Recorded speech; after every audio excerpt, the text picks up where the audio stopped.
Bienvenidos a la materia Introducción a la Física.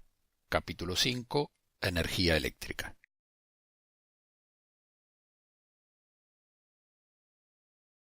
Cualquier artefacto eléctrico utiliza energía eléctrica para funcionar. Entonces, para saber cuánta energía consume ese aparato eléctrico, utilizaremos el parámetro potencia eléctrica, que es la cantidad de energía eléctrica que consume dicho aparato durante un determinado tiempo. Si medimos la potencia eléctrica de todos los aparatos que tenemos en nuestra casa, podremos calcular la cantidad de energía eléctrica que consumimos durante un determinado tiempo. Solo tendremos que hacer la suma de la potencia de consumo de cada aparato eléctrico por el tiempo que ha funcionado o funcionará para saber la energía eléctrica total que consumiremos o que consumimos. Si analizamos un circuito eléctrico, el que necesita energía eléctrica para funcionar, la potencia se disipará en otro tipo de energía, de acuerdo al principio de conservación de la energía. En un circuito eléctrico podemos calcular la potencia que éste consume utilizando parámetros como la tensión o voltaje que se aplica al circuito, la corriente eléctrica que circula por dicho circuito y la resistencia eléctrica o impedimento eléctrico que presenta el circuito a la circulación de la corriente eléctrica. Así la potencia que consume un circuito eléctrico es la multiplicación de la tensión por la corriente.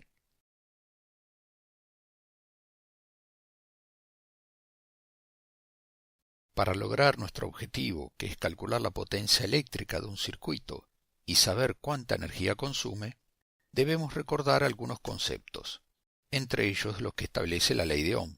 Para esto debemos reconocer cuáles son los componentes que encontramos en un circuito eléctrico y además cómo podemos representar esquemáticamente un circuito eléctrico y los componentes que lo integran. Con lo anterior, podemos interpretar la ley de Ohm que dice que cuando existe un voltaje o tensión entre dos puntos de un circuito, habrá entre esos dos puntos una corriente eléctrica que circula. Así la intensidad con que circula esa corriente dependerá del voltaje o tensión que se aplique al circuito y también dependerá de la resistencia o impedimento a que la corriente circule.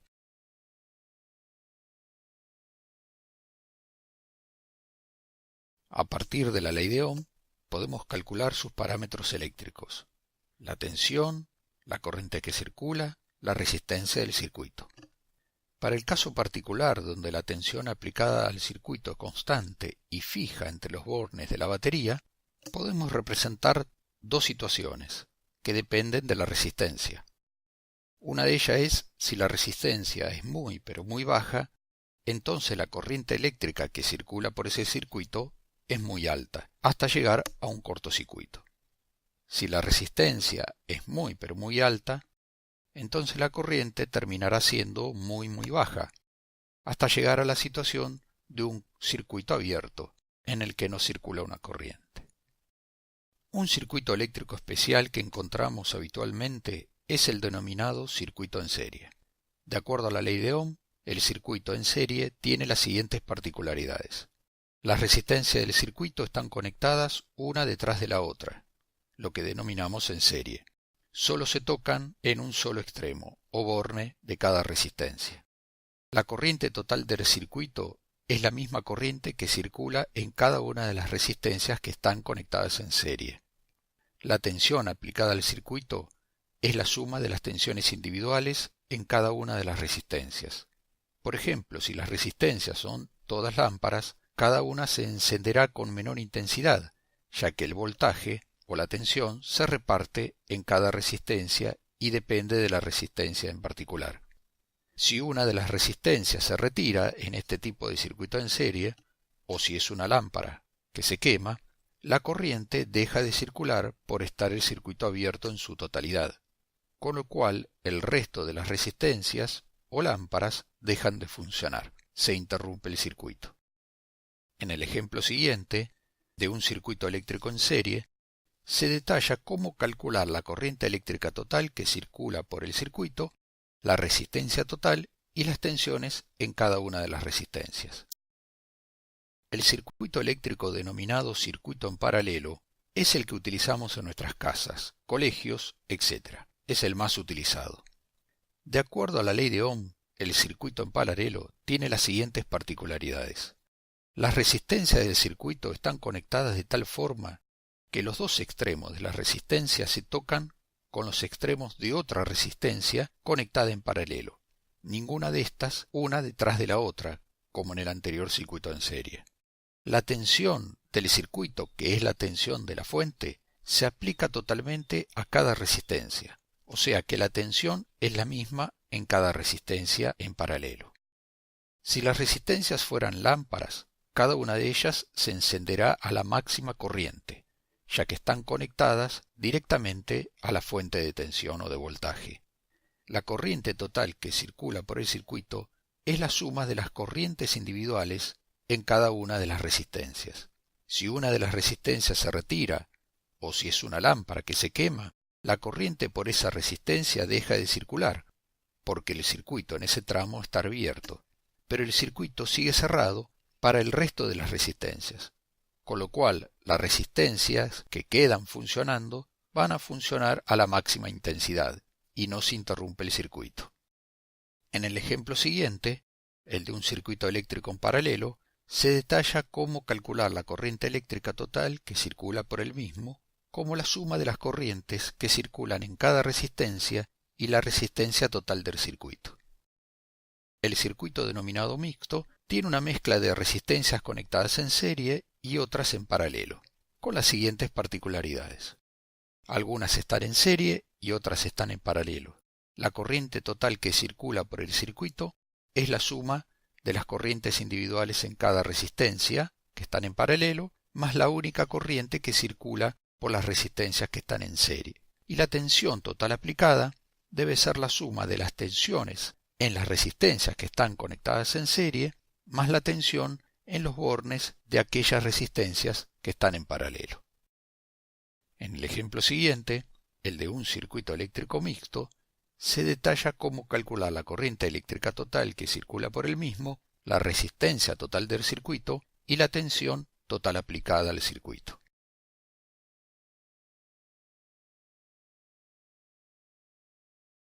Hasta aquí hemos visto que la energía eléctrica se puede calcular como la potencia que consume un circuito eléctrico durante un determinado tiempo y se puede utilizar la ley de Ohm como herramienta para conocer los parámetros fundamentales de un circuito. Ahora veremos, desde lo microscópico, el comportamiento de las cargas eléctricas para explicar el fenómeno de la corriente eléctrica.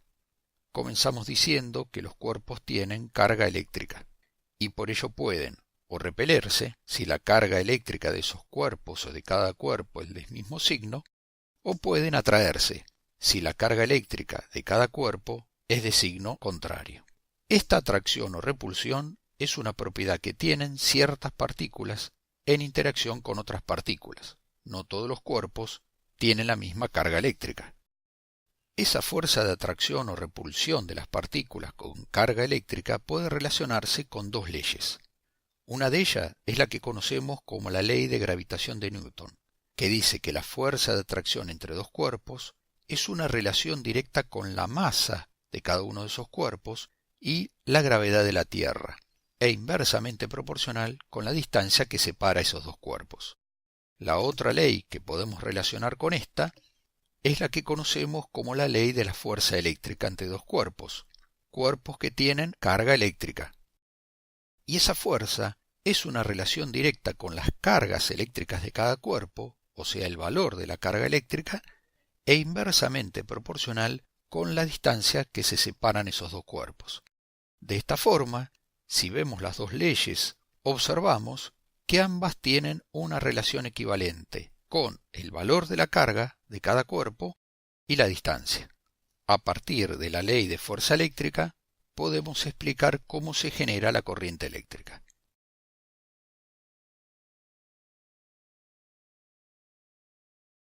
Entonces vimos que la partícula cargada eléctricamente puede generar una fuerza eléctrica de atracción o repulsión con otro cuerpo que también está cargado eléctricamente.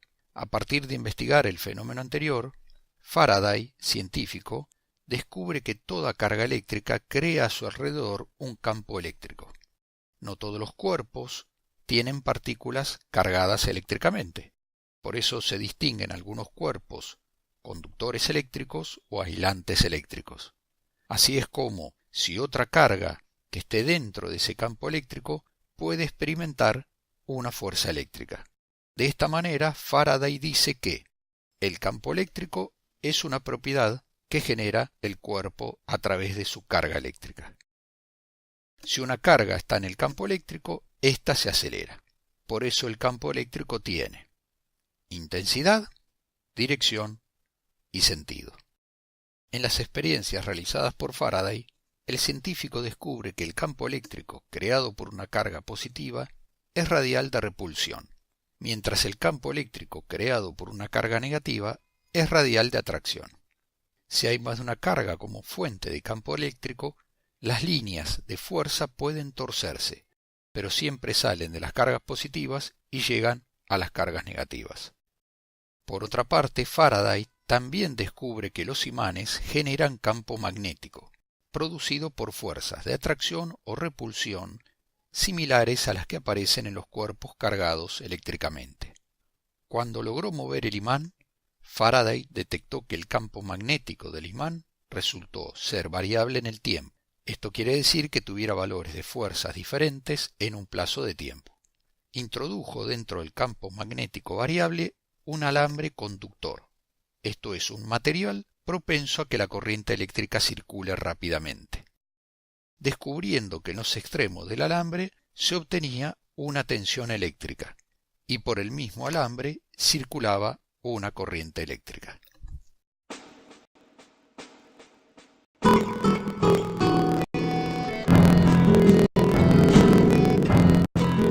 ¿Por qué tenemos que cuidarnos del sol? ¿Por qué las embarazadas no pueden exponerse a los rayos X?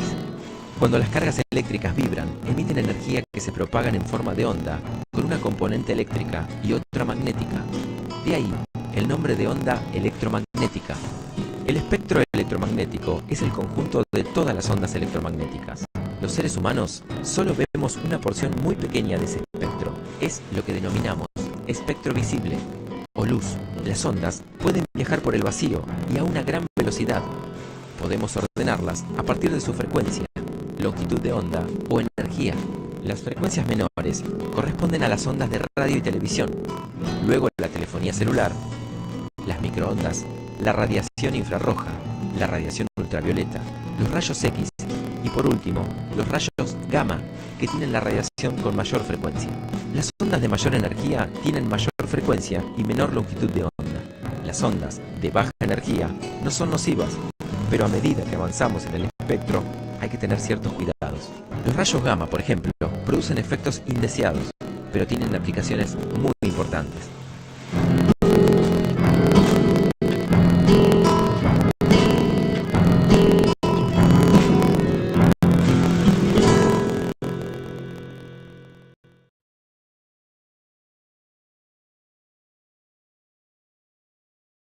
Entonces podemos decir que cada carga eléctrica crea un campo eléctrico. Si cambia la posición y la velocidad de las cargas eléctricas, entonces cambia la energía cinética del sistema. Si las cargas eléctricas se mueven en un campo eléctrico fijo, entonces la energía potencial eléctrica también se modificará. Así se presentan dos situaciones. Cuando tenemos dos cargas eléctricas de signos opuestos, éstas se atraen. La distancia entre ellas disminuye, la energía cinética aumenta y la energía potencial eléctrica disminuye. Segunda situación. Si tenemos dos cargas eléctricas del mismo signo, se repelen. La distancia entre ellas aumenta, la energía cinética aumenta y la energía potencial eléctrica aumenta. Denominamos al cambio de energía que podemos medir como diferencia de potencial eléctrico.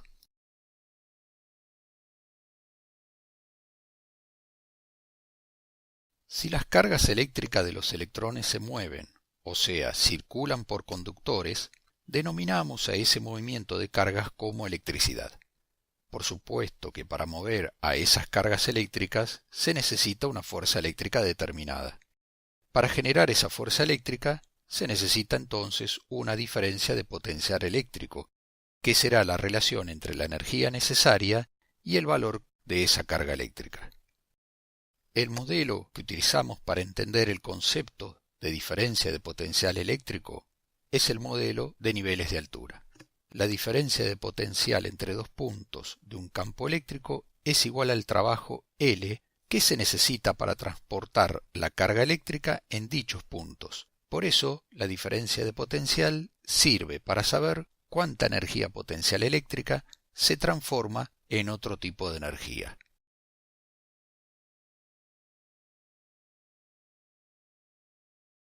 La diferencia de potencial eléctrico entre dos puntos se mide en voltaje. El voltaje es la capacidad que tiene una fuente eléctrica de producir energía y de mover electrones entre esos dos extremos. Cualquier dispositivo que establece un voltaje o diferencia de potencial es una fuente de voltaje o de tensión. Al conectar los bornes o bordes de la pila con un conductor o cable, los electrones o cargas eléctricas salen por el borne negativo y se dirigen al borde positivo. Las sustancias químicas contenidas en la pila reaccionan químicamente cuando el circuito eléctrico se cierra, liberando energía potencial eléctrica, que se usa para mover las cargas hacia los terminales o bornes. Si no hay un circuito cerrado, no está conectada la pila, no hay movimiento de electrones entre los terminales. Si reconocemos a las pilas como fuente de tensión o de voltaje, podemos reconocer a estas en distintos tipos. Básicamente hay dos tipos que nos interesan reconocer: aquella que llamamos pilas secas o común, donde la tensión que generan entre los bornes no depende de su tamaño, pero sí la capacidad de energía que suministra durante un tiempo determinado, y la pila alcalina, aquella que contiene entre 50 y 100% más de energía y donde la tensión entre los bornes es más estable.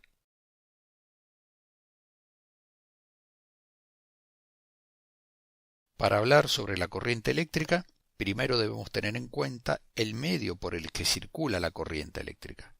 Al medio lo denominamos conductor eléctrico.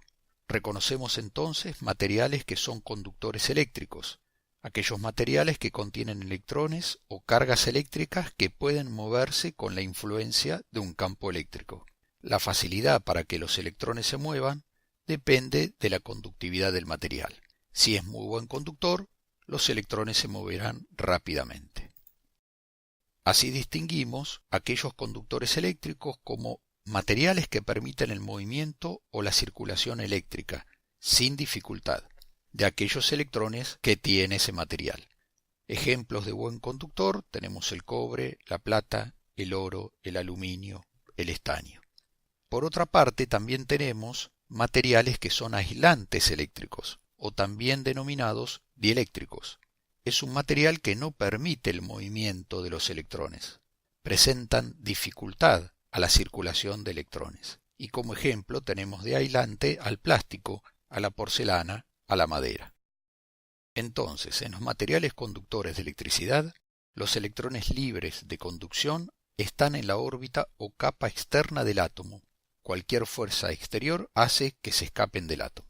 En los materiales aislantes de electricidad, los electrones libres están muy ligados al átomo, por eso les cuesta moverse, lo que dificulta o impide la circulación de cargas eléctricas. En los materiales semiconductores de electricidad, otro tipo de conductor, por ejemplo el silicio o el germanio, son materiales que se presentan como aislantes en su estado natural, pero si se les añade impurezas para mejorar su conductividad, pueden aumentar la temperatura del material y esto aporta que sea un buen conductor eléctrico. El movimiento de las cargas eléctricas por un conductor genera la corriente eléctrica. Para que aparezca la corriente eléctrica debe establecerse un circuito eléctrico cerrado, de tal forma que los electrones puedan moverse de un polo negativo a un polo positivo de un extremo al otro del circuito. Así, una fuente de energía puede suministrar una corriente eléctrica continua, denominada DC, donde los electrones se mueven en un solo sentido. Es el caso de aquellas fuentes denominadas pilas o baterías, o esa fuente puede suministrar una corriente eléctrica alterna, denominada C, donde los electrones se mueven en forma alternada y periódica en ambos sentidos del circuito.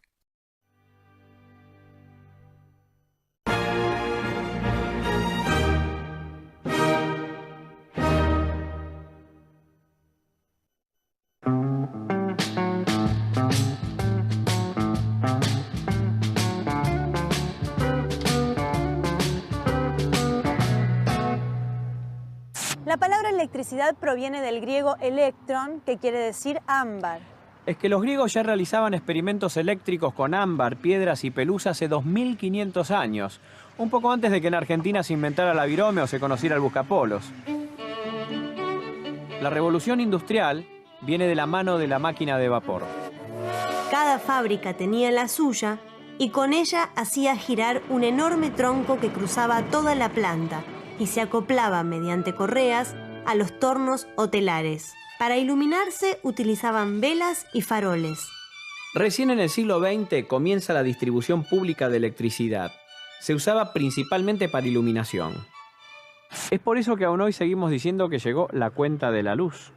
Sí, debe ser por eso. Al principio se distribuía la corriente continua o directa, y a partir de 1940 la corriente alterna que consumimos hoy. ¿Qué diferencia hay entre corriente alterna y corriente continua? A ver, imaginemos una cañería con agua.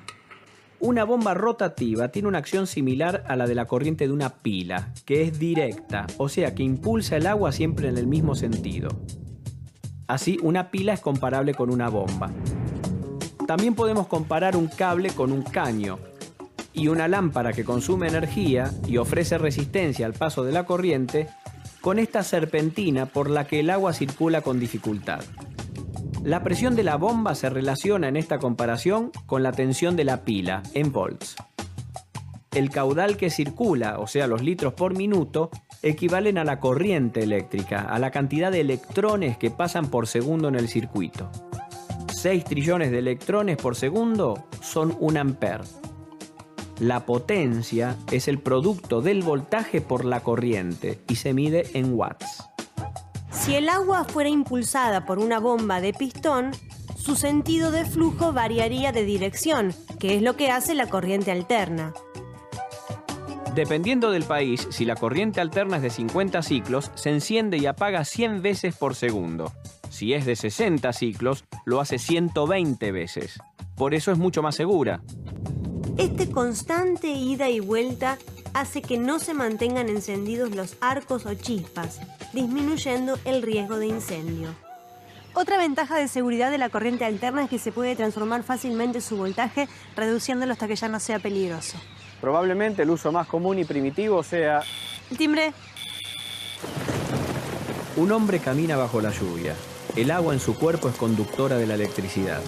Sus zapatos mojados lo conectan con la tierra. Al tocar el timbre, si este tuviera una falla de aislación, los 220 voltios de tensión harían que circule una corriente grande desde el timbre hasta la tierra. Pero un pequeño transformador que baje la tensión a 6 volts resuelve este problema.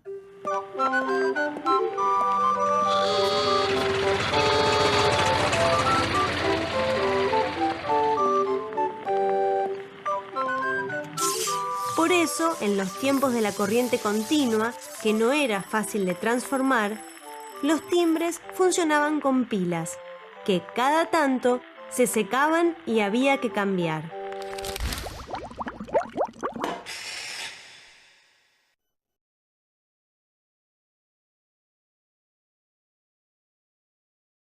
Cuando las cargas eléctricas se mueven en un material conductor, éstas interactúan con los átomos del material. Entonces, ceden energía. La resistencia eléctrica, R, es una propiedad del material del conductor que se utiliza en el circuito eléctrico.